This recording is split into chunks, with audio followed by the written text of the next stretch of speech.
내재 과거화에 대한 이해와 수용. 제1장. 내재 과거화란 누구인가? 지속되는 어린 시절. 어디선가 언제인가 당신은 어린이였다. 이 점은 명백한 사실이지만 그다지 의미가 없다는 이유로 우리 삶에서 간과되곤 한다. 그러나 당신이 한때 어린이였다는 사실은 현재의 삶에서 중요한 의미를 지닌다. 우리는 언제나 어른이 되려고 노력하면서 어린 시절을 무시하고 생략해버리는 잘못을 범하고 있다. 이러한 잘못은 많은 어른에게 고민과 불행을 가져다 주는 근본적인 요인이 된다. 그리고 우리가 자신을 잘못 대하고 있음을 보여주는 일면이기도 하다.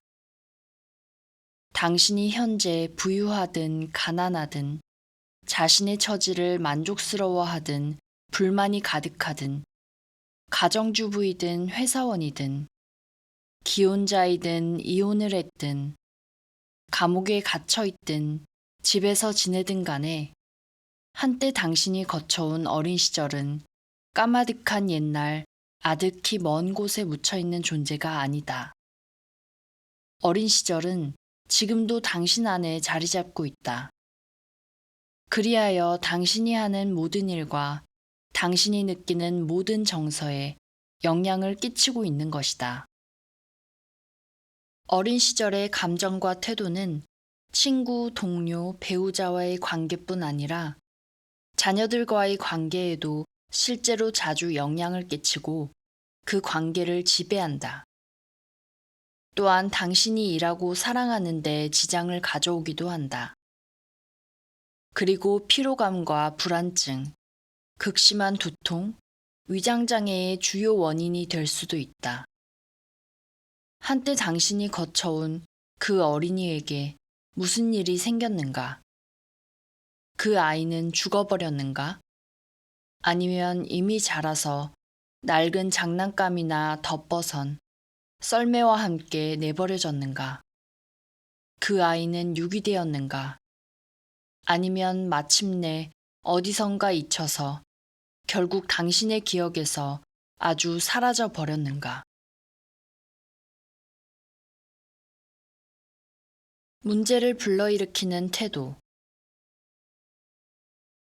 필자는 어린이 전문 정신과 의사로서 어린이들과 어른들이 각자의 문제로 고통스러워하는 것을 관찰할 기회가 많았다. 이를 통해 어린 시절에 일어날 문제가 어른에게도 거듭해서 일어나고 있다는 사실을 발견하였다. 또 그들 감정의 뿌리를 찾는 과정에서 이것이 어린이에게 나타나는 문제 유발성 태도에서 기인했음을 자주 목격하였다. 문제 유발성 태도란 부모와 같은 소중한 사람들의 터무니없는 태도와 지나친 요구에 부응하는 어린이 나름의 방식이다. 이와 같은 어린 시절의 반응이 어른이 되어서 외로움, 성적 장애, 우울증, 불안, 부부간의 불화, 성공을 향한 충동적인 집착 등의 결과로 나타난다는 사실을 알아낸 것이다. 당신의 내재 과거와는 어른이 되어서도 그대로 남아 지속된다. 그런데 여기서는 그대로 지속된다는 말보다 오히려 무럭무럭 자란다는 표현이 더 알맞다고 하겠다.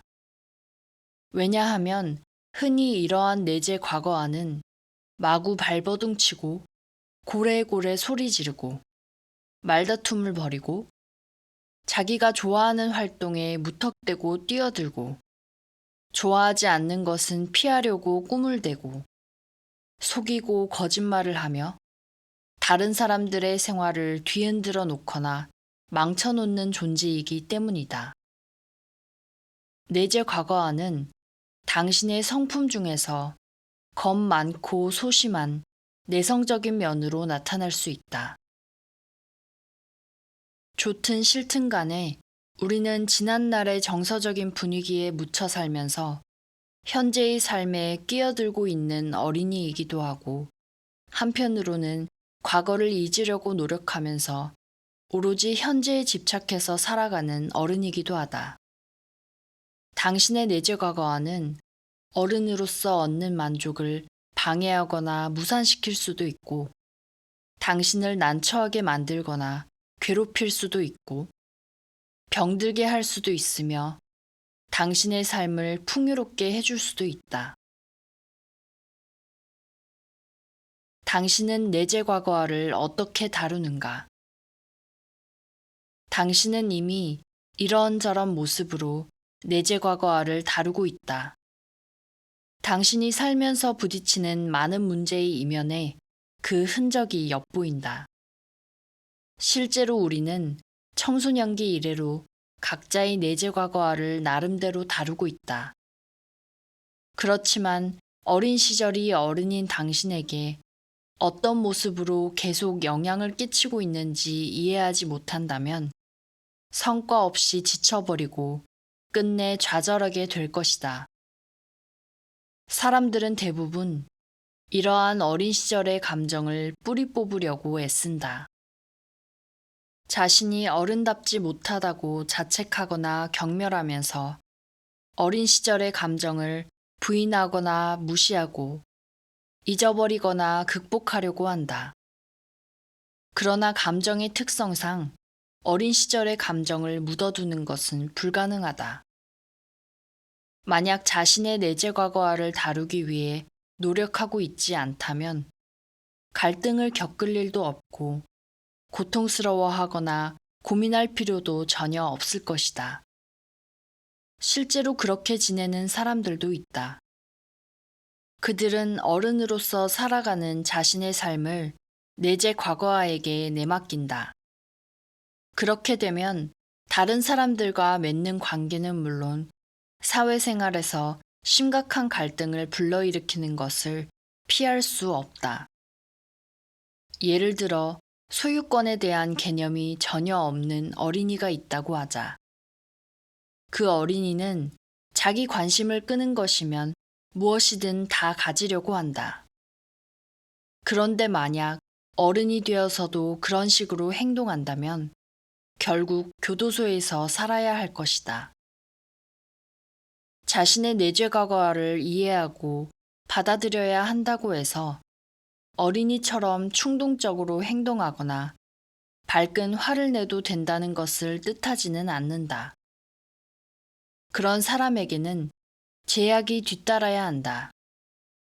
이를테면 부모가 자녀를 보호하기 위해 건널목의 안전수칙을 꼭 지키도록 제재를 가하는 것처럼 말이다.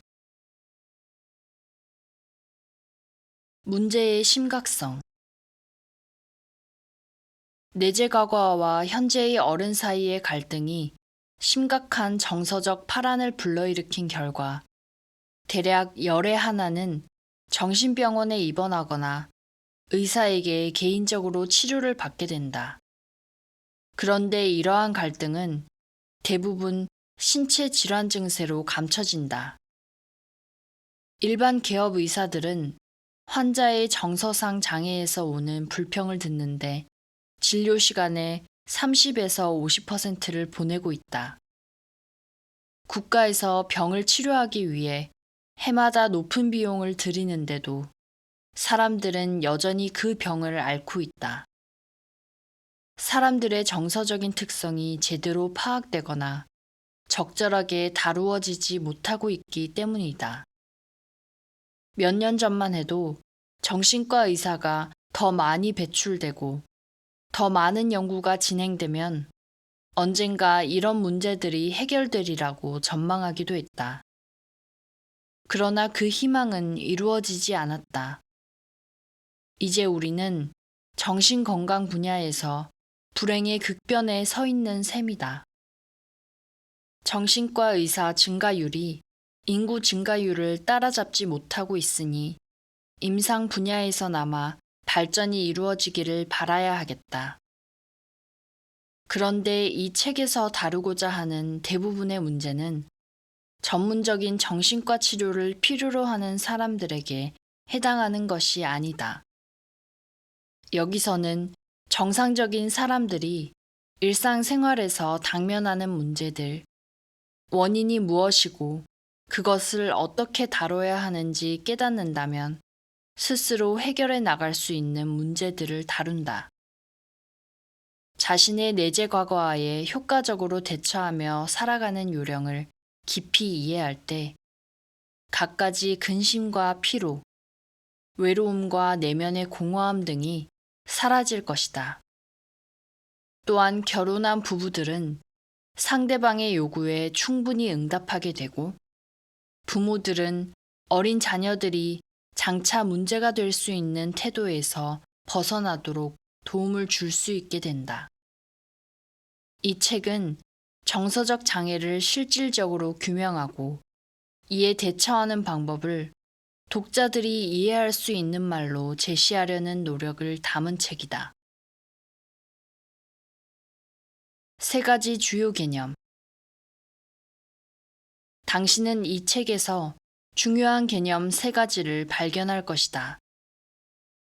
이것은 필자가 의사로서 어린이와 부모에게 관심을 집중했던 어린이 전문정신과 의사로서 오하이오 주립대학교 의과대학에서 의학도들, 젊은 의사들과 함께 연구하던 교수로서 쌓은 체험에서 얻어낸 개념이다. 그 3가지 개념이란 다음과 같다. 내재 과거와 말 그대로 어른이 된 지금도 당신의 삶 안에 그대로 남아서 지속되고 있는 당신이 과거에 거쳐온 어린이의 모습.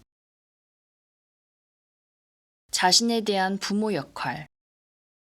당신은 이미 자신의 내재 과거아에게 부모로서 행위하고 있는데 이러한 태도에 대한 내재 과거아의 반응이 때로는 당신이 부딪히는 문제의 원인이 되기도 한다. 상호 존중. 당신이 자신의 내재 과거아나 다른 사람들과 더불어 지내는 데 필요한 기본적인 태도이다. 제2차 세계대전 후 오하이오주 콜럼버스시에 어린이 정신건강센터가 개설되었다. 필자는 그곳에 몰려드는 수많은 어린이들과 부모들을 도와야 한다는 과제에 당면하여 이 개념들을 정립시켰다. 그들은 하나도 예외 없이 시급한 도움이 필요한 상황에 있었다.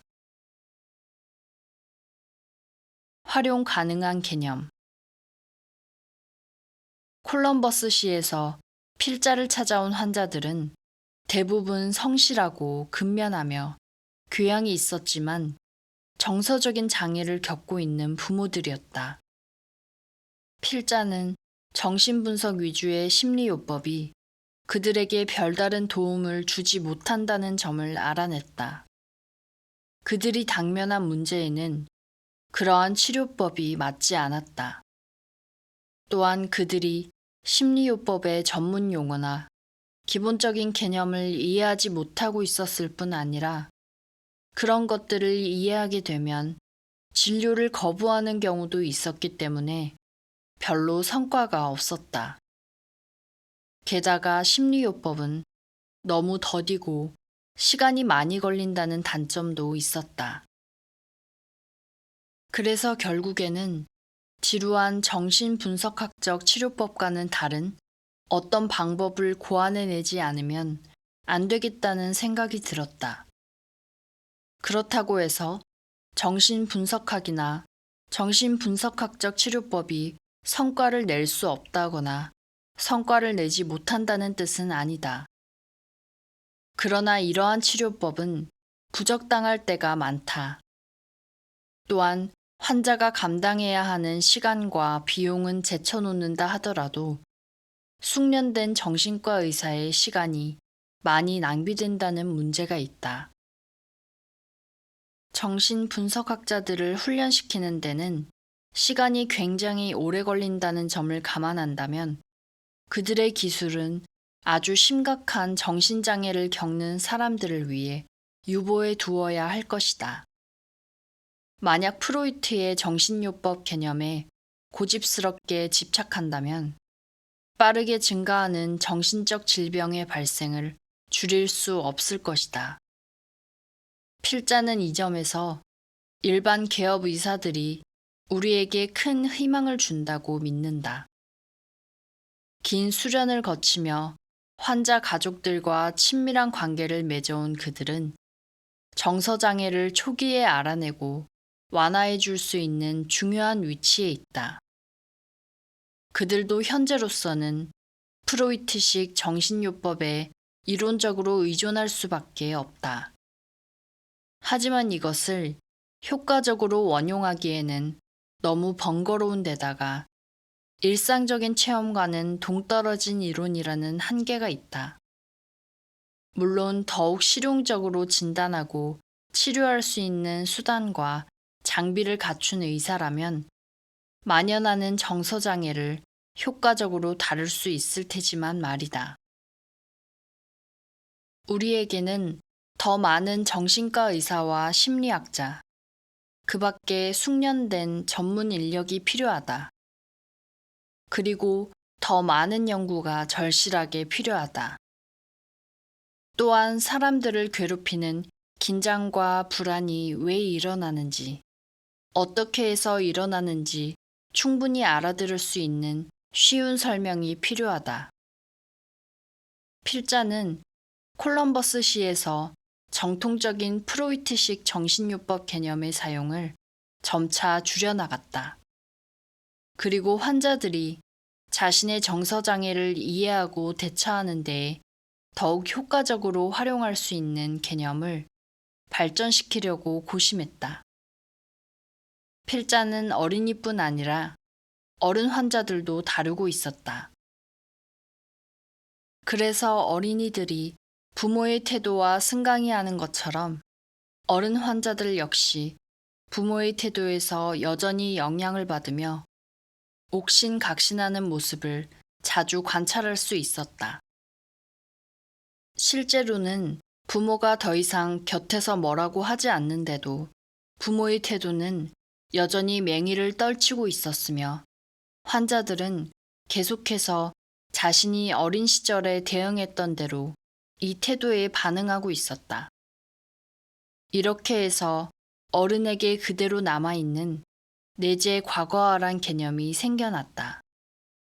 내재 과거화, 자신에 대한 부모 역할, 상호 존중 등의 개념은 필자가 사용한 즉시 환자들에게 큰 도움이 되었다. 그들은 몇 년 동안 계속해서 이 개념을 활용해 오고 있다.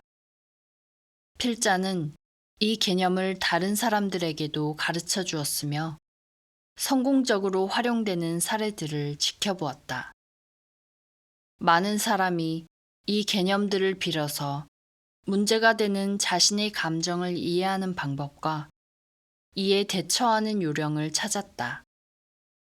만약 이 책을 읽고 나서 당신의 문제를 심각하게 여기고 일반 의사나 정신과 의사에게 이야기하고 싶어진다면 자신의 문제가 어디에 있는지 파악하는데 도움이 되는 책을 발견한 것이라고 할 수 있겠다. 물론 이 책을 읽는다고 해서 당신의 문제들이 자동으로 해결되지는 않을 것이다.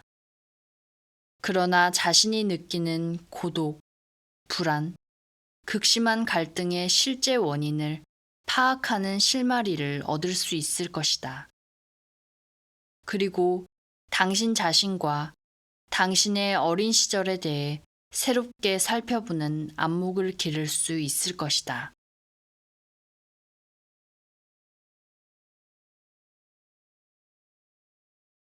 제2장 왜 감정의 혼란을 겪게 되는가?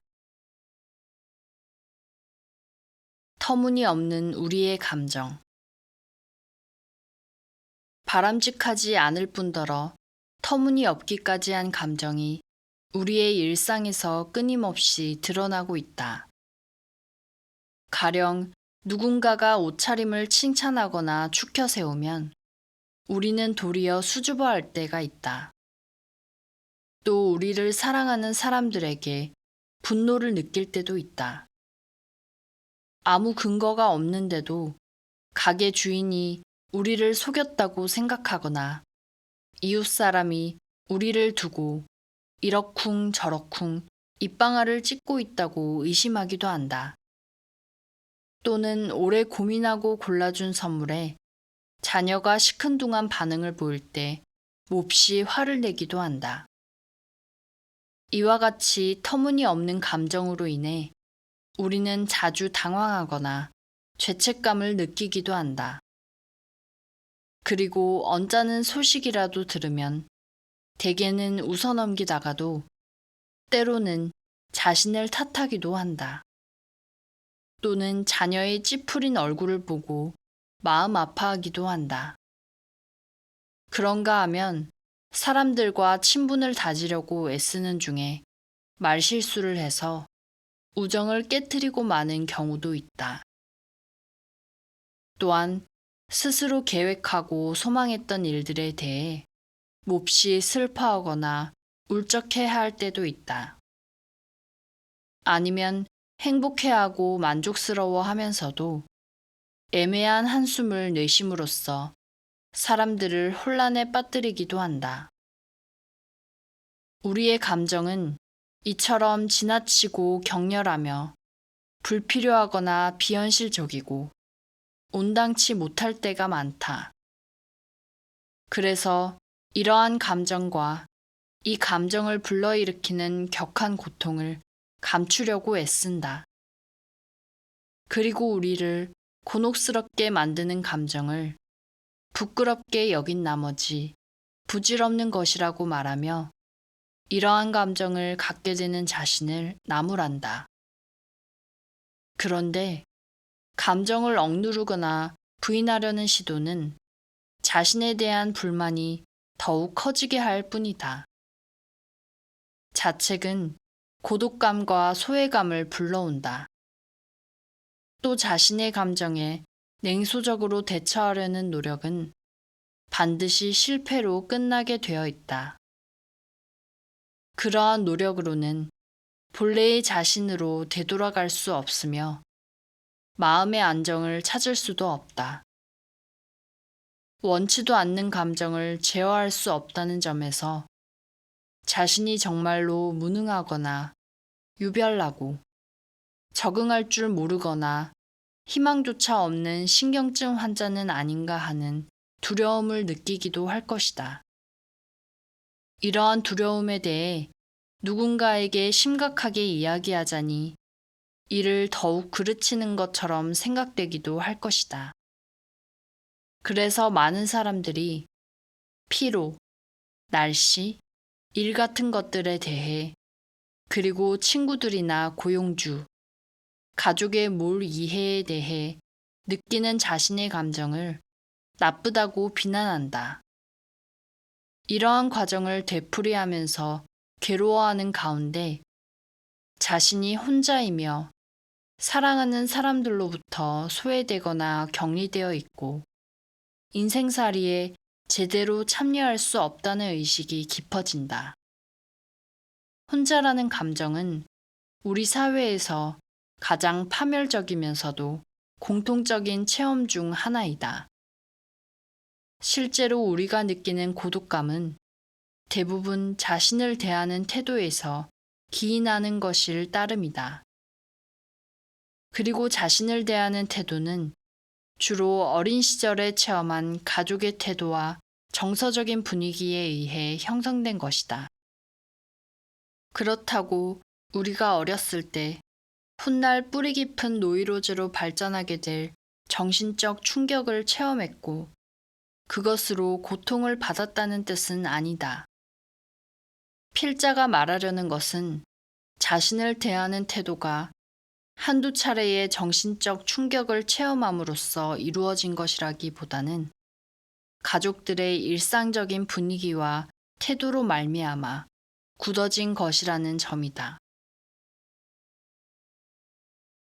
어린 시절에는 그럴 만한 이유가 있었다.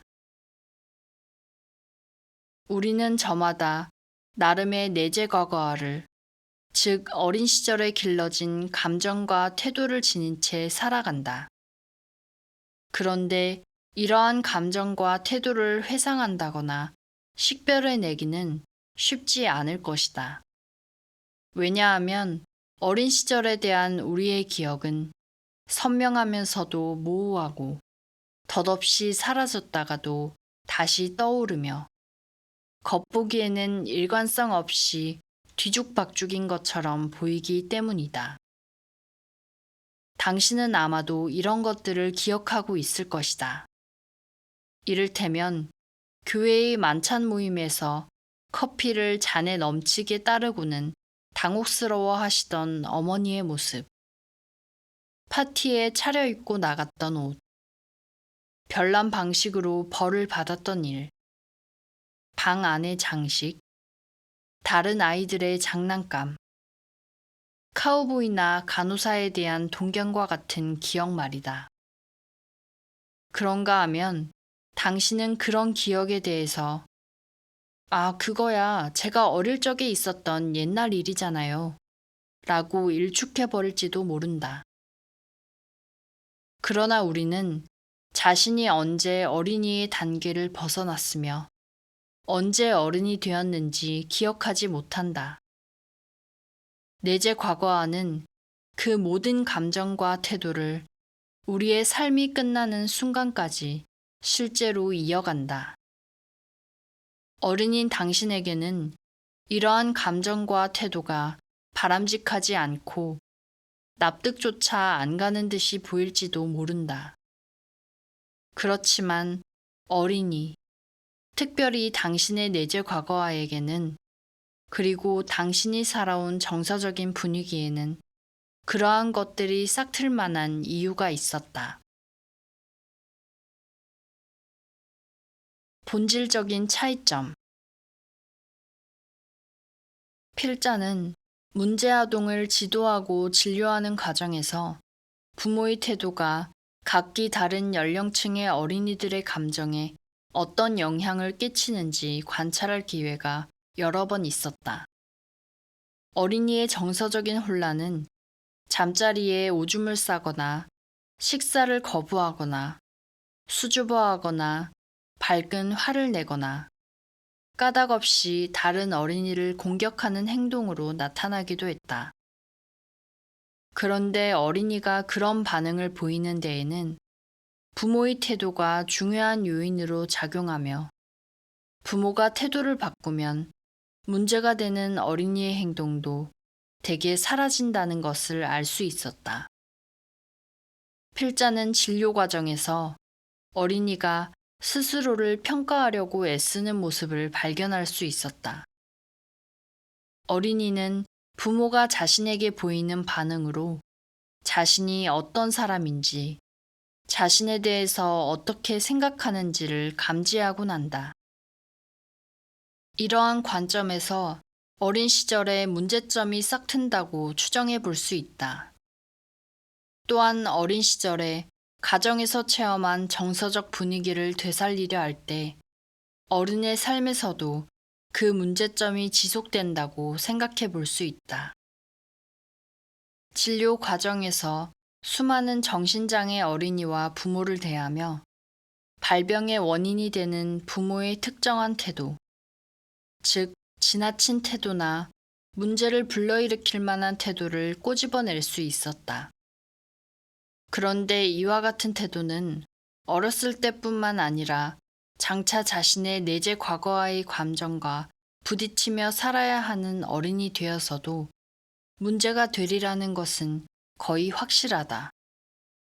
앞으로 이처럼 정도가 지나친 태도에 대해 낱낱이 살펴볼 것이며 이를 통해 자신이 안고 있는 문제점의 원인이 무엇인지 규명해 볼 수 있을 것이다. 만약 해악을 끼치는 부모 자녀의 관계를 다루는 어린이 전담 정신과 의사의 관점에 입각해서 어른들의 문제점을 살펴본다면 우리는 다음과 같이 간명하면서도 중요한 두 가지 사실을 곧바로 발견할 수 있을 것이다. 정서적인 의식면에서 어른과 어린이의 본질적인 차이점 가운데 하나는 이것이다. 곧 어린이에게는 갖가지 방법을 빌어서 지시하고 이끌어가고 안심시키고 평가하고 가치를 따지게 하는 등 내면의 의식을 심어주는 부모가 있는 반면 어른은 스스로 자신에게 지시하고 자신을 이끌어가고 안심시키거나 자책하는 등 자신에 대한 부모 노릇을 한다. 그러한 어른들은 어린 시절에 익힌 부모의 태도를 이어받아 자신이 어른으로서 생활하는 데에 고스란히 적용한다. 이상의 두 가지 사실은 어른이 된 당신에게 어떻게 그와 같은 문제들이 일어나는지를 이해하는 바탕이 된다. 아동기란 일반적으로 부모의 지도와 보호를 더 이상 필요로 하지 않고 한 인간으로서 독립할 수 있을 때 끝나는 성장과 훈련의 시기라고 할 수 있다. 그런데 당신이 정작 어른으로서 행동할 때는 실제로 당신 자신에 대해서 부모 노릇을 하게 된다. 그리고 그 과정에서 당신의 부모가 어린 시절의 당신을 대하던 감정이나 태도를 이용한다.